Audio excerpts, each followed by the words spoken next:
Hello, so my name is LJ. Dati po akong seaman and ngayon I'm an AI automation specialist and been working for around few years now as freelancer or work from home. So in my past video, discuss po natin is kung worth it po ba na mag-switch to this particular profession or career from other jobs like a VA or even working abroad. We discussed compensations and everything like kung may demand pa ba ang ganitong job or wala. And then, so for this session, we'll be talking about what skills or platforms do we need to know kung gusto natin mag-start. So, as of now, there are a lot of information and resources na sa internet, like sa YouTube, mga tutorials and like free courses and stuff. Nasa sa atin na po talaga kung gaano tayo kasipag mag-learn. Pero merong mga particular platforms and like certain skills na mas marami po yung, mas malaki yung demand or mas maraming clients ang naghahanap na ganong skills na alam mo since yun yung mostly ginagamit nila sa mga businesses nila. So ano ba yung mga platforms or skills na kailangan natin? So number one, so syempre ano tayo, AI automation specialist so or kahit like tech VA, so dapat marunong po tayo gumamit ng mga no-code automation platforms. So yung mga platforms po na to is hindi mo kailangan mag-coding, just some simple knowledge about yung mga data, paano magpasa ng data from one platforms to another. Basically no code, hindi mo kailangan ng like deep knowledge talaga sa coding. So ito yung mga platforms like N8N, Make and Zapier. And then, for example, for N8N, ito yung medyo mas higher level siya. Kumbaga kung sa user-friendly, nasa from 1 to 5, nasa 4 siya.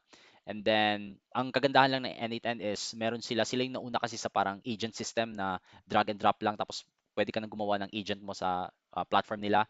And then yung Make naman is much more easier. So like 3 from 1 to 5. So it's much user friendly ang interface nila. So mas madaling i-navigate for lalo sa mga beginners. And then ang Zapier naman is nasa mga 1. So pinakamadali pong gamitin is yung Zapier pero yung cons lang po niya is medyo mahal yung monthly. So nauna din kasi yung Zapier, isa siya sa mga pioneering talaga. Kaya medyo naging naka-establish na talaga ng market. Like yung clients nila, syempre yung mga systems na gawa na sa Zapier. So hindi madaling ilipat yun sa for example Make or N8N kasi much cheaper talaga yung Make. Lalo na yung N8N, much cheaper siya compared to Zapier. So ito yung mga no-code automation platforms na needed natin and mostly mga kumakita natin sa like sa Upwork, sa online jobs.ph, yung mga systems nila na gusto nila ipa-manage or ipagawa, mostly is nandito talaga sa platforms na to. And next is, syempre, AI automation, kailangan din natin malaman yung sa AI and LLMs, meaning large language models.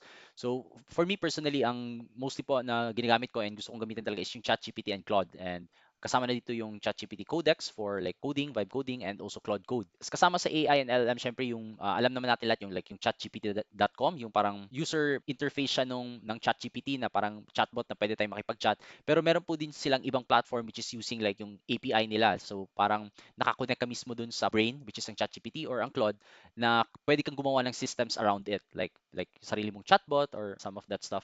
Then like ngayon pwede nang meron nang tayo pwede gumawa ng mga agents. So pwede na tayo like magbigay sa kanila actually ng tasks like for example clean up my Gmail list or for example send email to this particular person. So kaya na po ngayon gawin ng mga AI and LLMs yun. So there are a lot of courses ngayon for this one like free courses sa ChatGPT and Claude. Actually like sila mismo ang nag-release ng courses na free lang. So pwede din po natin i-check yun.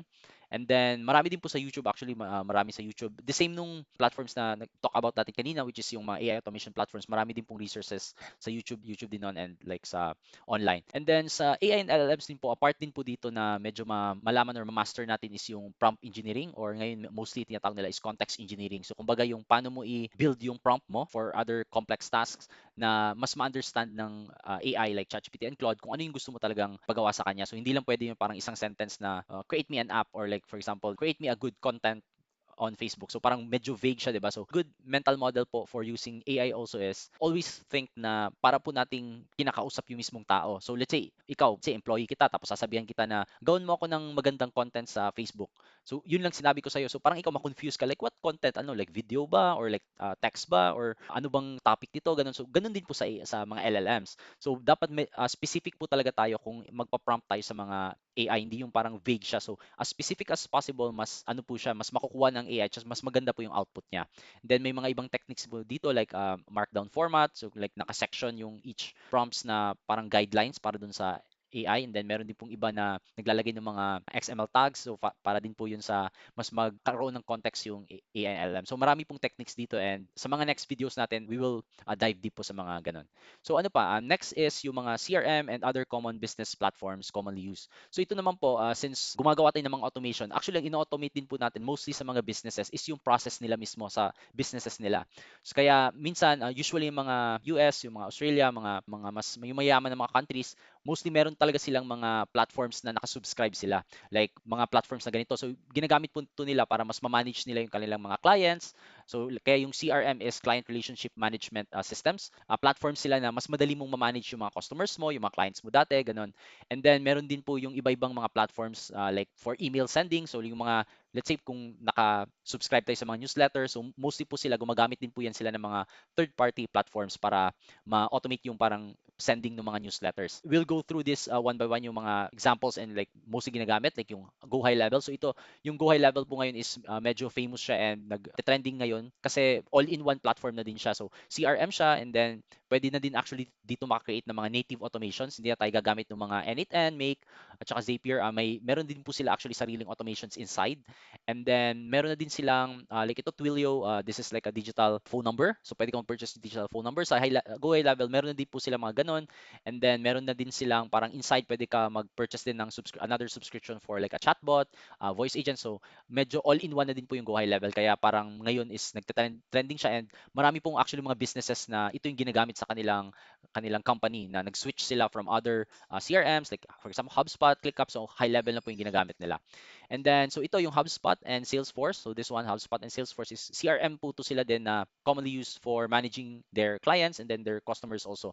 Then, meron din po to sila mga native automations, pero much simpler siya compared sa iba. Like sa Go level, medyo mas makaka-create ka ng mga complex automations doon. Ito naman yung Klaviyo and Brevo, mga ano po to sila, email platforms na pwede ka mag-send ng newsletters like campaigns sa mga client list mo. So mostly po ito din yung ginagamit kasi magma-manual ka ng send sa mga, 'di ba, like sa thousands of your email lists. Gumagamit din po sila ng ganito like third-party platforms. Then mostly commonly used din po is yung Airtable. So Airtable po is very flexible. Para lang po to siyang Google Sheet, pero mas marami kang magagawa since pwede ka gumawa doon ng inside ng automation. So pwede siya gumawa din ng mga interfaces. So let's say you have like data sa company, pwede po gumawa doon ng interface para matrack yung iba-ibang mga analytics, and then sometimes yung mga, kung gusto mo i-track yung mga ano ng employee mo, like yung time nila, yung parang ano ba yung ginagawa nila day per day, kung medyo productive ba sila or also. Marami po, medyo flexible yung Airtable, so ginagamit din siya ng maraming businesses to automate stuff since meron din silang native automation, at pwede siya i-connect sa ibang platforms din. And then next naman is we have Apify. So yung Apify po is a marketplace to do scraping. So yung scraping din po is parang merong kang bot na parang nire-read niya or binabasa niyo yung mga data for that platforms or websites, etc. Like for example, like sa Facebook and like Twitter, kung meron kang gustong mga topics or like leads na kunin. So mostly ginagamit po to siya sa pagkuha ng mga leads. So for example, of course, yung mga businesses, kailangan nila always kailangan ng leads, right? Kasi gusto nilang makabenta. So you need more leads para maka-create ka ng sales. So gumagamit sila sometimes ng mga scraping platforms para makahanap ng mga target leads nila. For example, meron kang product na gustong ibenta, and then ang target mo is yung mga small YouTube creators. So gumagamit sila ng mga ganito like mga scraping platforms para ma-automate yung pagpahanap mo ng mga potential mga leads na pwede mong bentahan ba or gusto mong gawing partner or something.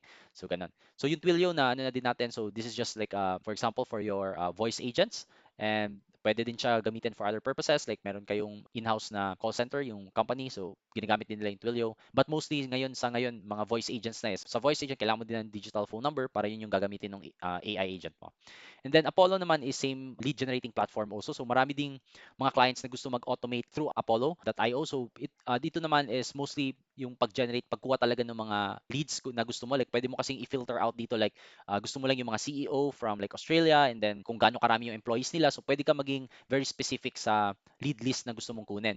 Kaya maraming gumagamit po nitong Apollo. And then ito naman sa dami ng mga platforms, ang mostly trabaho din natin dito is actually i-connect sila from each other. For example, meron tayong Apollo na leads, tapos i-connect natin siya sa ating emailing platform para automatic na yung pag-send ng mga email natin sa leads. Tapos, let's say, nag-reply sila, pwede natin i-automate din na papasok sila sa ating CRM, which is ang Go High Level. Tapos, meron na naman tayong mga naka-automate na din na mag-send ng email sa kanila. So, ganun. Kailangan talaga natin maging systems thinker para matulungan natin yung mga clients nila na mapadali yung kanilang mga processes. So, yun talaga yung usually na number one job natin is to automate and mapabilis yung mga business processes nila.